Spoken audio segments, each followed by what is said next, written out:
Hello friends नमस्कार मु ज्योत्स्ना मो ओडिया रेसिपी चैनल को आपण मानक स्वागत करुच्ची।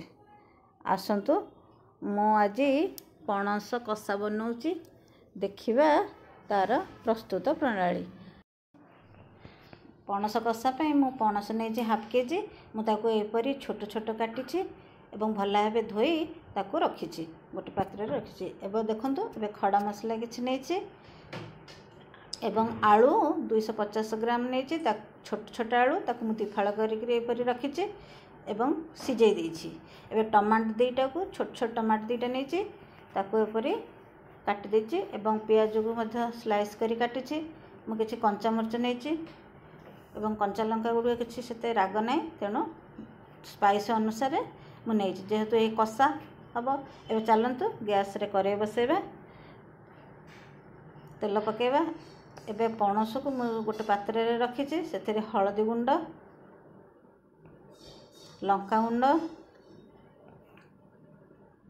लुण पकाई स्वाद अनुसार लुण पकईदेवा ताकू भल भाव मैरिनेट करनेबा। तापर पणस गुड़ी को मु तेल रे एपरी भाजी नहीं पणस को टिके ब्राउन कलर है पर्यंत भाजी ताकू एबे गोटे प्लेट को आमे काढ़ी नेबा। से पैन राका मु आउ 2 चम्मच तेल पकईदेली। एबे खड़ा मसला जो नहीं थिली ताकू पकईदेली ताकू तापरे टिके भाजी नेबा। तापरे मु जीरा सोरस मिसेइकरी 1 चम्मच पकईछि एवं सबू मिसेई भाजी नहीं। एबे जीरा सोरस फुटीगलानी चलते एबे कंचा लंका आउ पियाज पकईदेबा एवं भल भाव ताकू मिसई नेबा और भल भाव ताकू नरम हैला पर्यंत भाजिबा।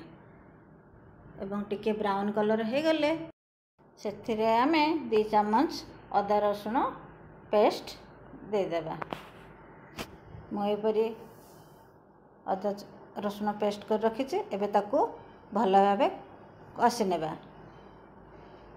देखंतु एबे याकू भल भाव भाजी नेबा। एबे भल भाव भाजी हो गलानी चलंतु एबे टमाटो पकईदेबा। टमाटो को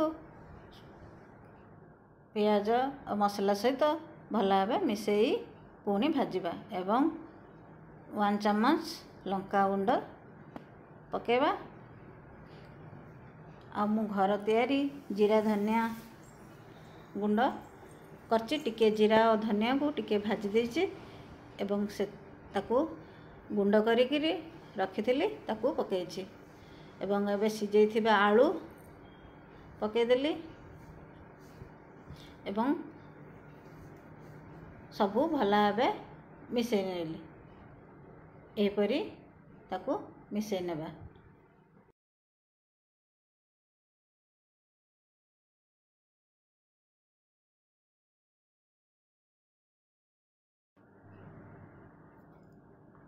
एबे हल्दी गुंड मु हाफ चम्मच पकईछि एवं ताकू भल भाव मिसई नहीं टिके 2 चम्मच कि 3 चम्मच है भाया टिके पानी मु देछि मसलाटी आलू सहित मिसैया पे।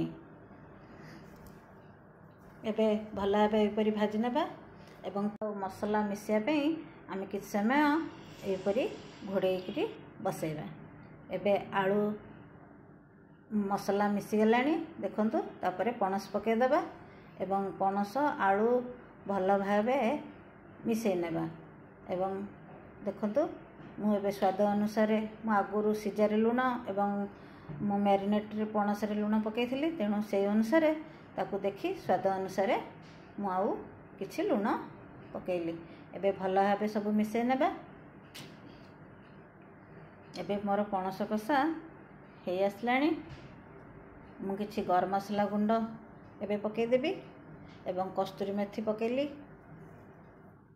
एवं ताकू भल भाव मिसई नेबी एवं टिके पानी देदेले पणसटी टिके नरम हो एवं ମସଲା ମଧ୍ୟ ପଣସ ଆଳୁ ସହିତ ଭଲ ଭାବେ ମିଶିଯିବ। ଏବେ ପଣସ କଷା ପ୍ରସ୍ତୁତ। ଚାଲନ୍ତୁ, କଟା ଧନିଆ ପତ୍ରକୁ ମୁଁ ଏହିପରି ପକାଇ ନେଇଛି। ଏବେ ପଣସ କଷା ପ୍ରସ୍ତୁତ। ମୋର ଏହି ପଣସ କଷା ଆପଣ ମଧ୍ୟ ଘରେ କରନ୍ତୁ। ଏହିଭଳି କରିଲେ ଆପଣଙ୍କୁ ନିଶ୍ଚୟ ଟେଷ୍ଟ ଲାଗିବ। ଯଦି ଆପଣଙ୍କୁ ଏହି ପଣସ କଷା ଟେଷ୍ଟ ଲାଗିଲା ତାହେଲେ ମୋର ଏ ଚ୍ୟାନେଲକୁ ଲାଇକ୍, ସେୟାର ଓ ସବସ୍କ୍ରାଇବ୍ କରନ୍ତୁ। ଧନ୍ୟବାଦ।